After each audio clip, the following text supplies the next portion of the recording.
So সামারে একটা south cotton sari draping আজকে আমি তোমাদের সাথে শেয়ার করছি। আর গরমে যতটা সুস্থ থাকা যায় ঠিক ততটাই সুস্থ আমি আছি। প্রচুর বৃষ্টি হচ্ছে, বাট গরম কিন্তু কমছে না, গরম চলেই যাচ্ছে। क्यों ऐसा क्यों हो रहा है? তো দেখো, এই যে এরকম ঝটপট চটপট করে আমি দিয়ে নিলাম এরকম একটা আঁচল। এই শাড়িটা কটন হলেও এটা কিন্তু পরতে আমার বেশ সুবিধে হয়। তার কারণ হচ্ছে, দেখো আজকে কথা বলতে বলতে শাড়ি পরছে, আবার কি গন্ডগোল হবে? থ্যাংক গড কিছু হয়নি। সো দেখো, এরকম একটা কুচি দেবো। শাড়ি পরাটা একটা আর্ট, শাড়ি না, যে কোনো সাজগোজ, খাওয়া দাওয়া, রান্না বান্না সব কাজই একটা আর্ট। যে বা যারা রাজমিস্ত্রির কাজ করে, বা যারা একটা সিনেমা তৈরি করে, যারা সিনেমা অ্যাক্টর অ্যাক্ট্রেস, তারা তো অবশ্যই শিল্পী। কিন্তু যারা ঘর বাড়ি বানান বা যে কোনো জিনিস তৈরি করেন, তারাও কিন্তু শিল্পী। এটা আমি মনে করি, তোমরা কি মনে করো জানি না। বাট আচ্ছা, এই যে এখন আমার শাড়ি ধরার কেউ নেই, সো দেখো আমি নিজে নিজেই কুচিটা ঠিক করে নিলাম, বলতে যাচ্ছিলাম সারাই করে নিলাম। তো যাই হোক, কুচিটা করে নিলাম, আর এরকম ভাবে হালকা হাতে আমি ট্র্যাপ করে নিলাম।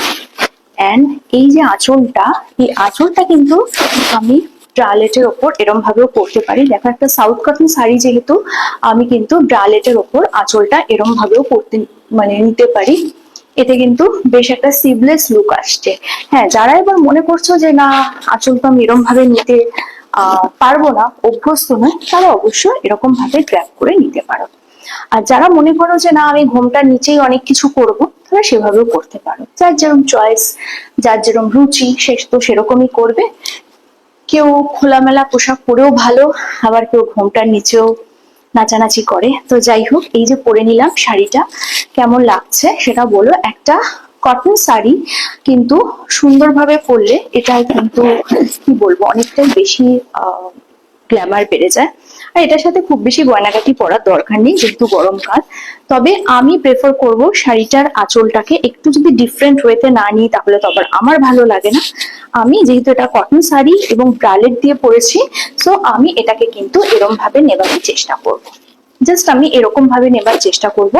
একটা কটন শাড়ি একটা ব্লু ব্রালেট দিয়ে কিভাবে পরা যায় সেটা কিন্তু এরকম ভাবে নিতে পারি, আর কোমরে একটা কোমর বিছে পরতে পারি, ভালো লাগবে। কিন্তু যেহেতু গরম, আমি ওটাকে একটু অ্যাভয়েড করলাম। কোনো গয়নাগাটিও পরিনি, জাস্ট কানে একটা হোয়াইট কালারের ঝোলানো দুল পরে নিয়েছি। এবং দেখো, এই যে আমি পরেছি, এটা হচ্ছে আমার ফাইনাল লুক। কেমন লাগছে অবশ্যই জানাবে।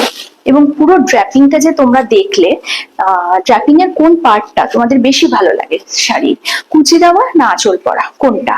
আর শাড়ির কোন জায়গাটাতে, কুচি বা আঁচল, এই দুটো পার্টের মধ্যে কোন জায়গাটায় বেশি ক্রিয়েটিভিটি দেখানো যায়, সেটা একটু আমাকে তোমরা বলো কমেন্ট সেকশনে।